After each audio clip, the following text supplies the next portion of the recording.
मीरपुर नाम के शहर में तेजस अपनी पत्नी नीरू के साथ रहता था। पति पत्नी दोनों ही नौकरी करते थे।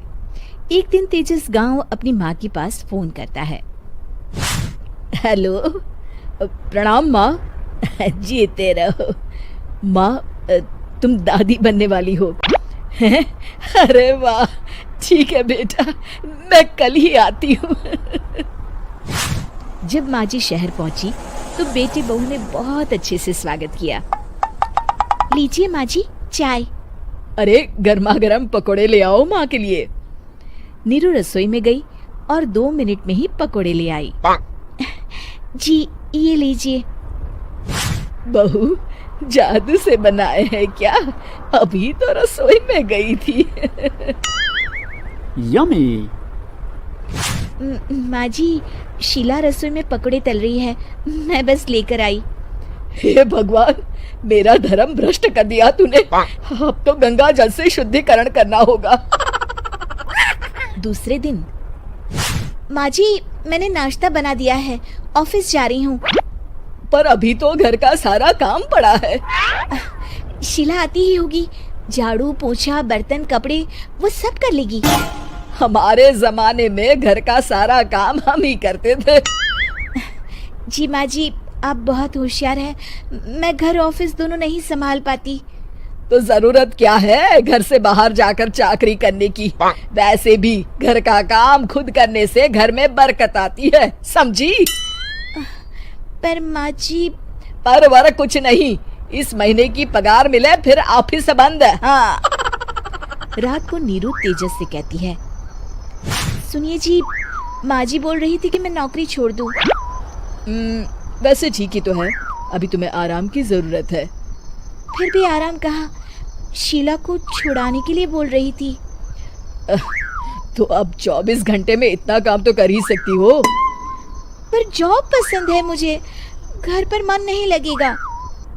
अगले दिन जब दोनों ऑफिस के लिए निकल रहे थे मेरी तो कोई कीमत ही नहीं है इस घर में। माँ जी आजकल महंगाई बहुत है, रहन सहन भी बदल गया है, दोनों नौकरी करते हैं तभी ठीक रहता है। अच्छा, तू कहना क्या चाहती है? मेरा बेटा तुझे बिठा के खिला नहीं सकता? तू ही इस घर का खर्च चला रही है, हैं? नहीं माँ जी, मेरा वो मतलब नहीं था। मतलब खूब समझती हूँ, ये बाल धूप में सफेद नहीं किए मैंने। हाँ। अब तो ये रोज का काम हो गया था। तेजस भी रोज की झिकझिक से परेशान हो गया था। एक दिन उसने कहा, नीरू, वैसे भी तुम्हें मैटरनिटी लीव मिलने वाली है, तो अभी से ही छुट्टी ले लो। पर क्या, मेरी सैलरी अच्छी खासी है। आखिर नीरू ने रिजाइन कर दिया। जब बच्चा हुआ तो घर में सब बहुत खुश हुए। कुछ दिनों बाद तेजस फाइल देख रहा था। क्या हुआ तेजस, कुछ परेशान लग रहे हो? हाँ, वो हमारी जितनी सेविंग्स थी वो तो हॉस्पिटल में और छठी के फंक्शन में खत्म हो गई है नीरू। और अभी वैसे मंदी चल रही है तो मैं बोल रही थी कल मुन्ना को हेपेटाइटिस का टीका लगवाना है। नीरू, क्या पोस्टपोन नहीं कर सकते? नहीं जी, बिल्कुल नहीं। अब तेजस को समझ में आ रहा था कि उससे गलती हुई है। पैसों की कमी का असर घर के माहौल पर भी पड़ रहा था। अगले दिन, बेटा मेरा चश्मा और ये दवाइयाँ ले आना। पर्चा देते हुए माँ जी ने कहा। जी। तेजस, मुन्ना के लिए दूध का डिब्बा और डायपर भी ले आना, और ये किराने के सामान की लिस्ट है, इसे भी लाना है। तेजस गुस्से में लिस्ट मरोड़ कर फेंकता है और चिल्लाता है, पैसे क्या पेड़ पर उगते हैं? ये ले आना, वो ले आना।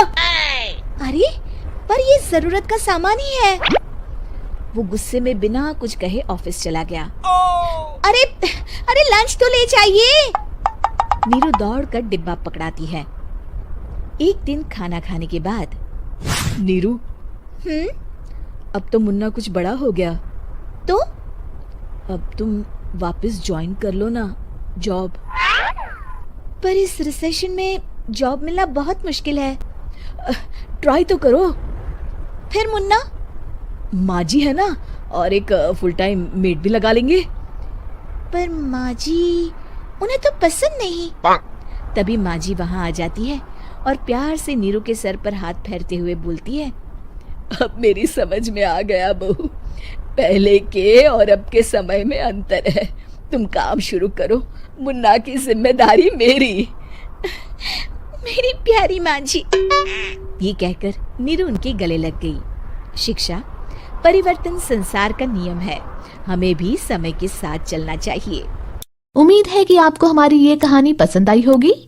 कृपया हमारे चैनल को सब्सक्राइब करें और सभी अपडेट्स के लिए बेल आइकन जरूर क्लिक करें। और हाँ, वीडियो लाइक और शेयर करना मत भूलिएगा।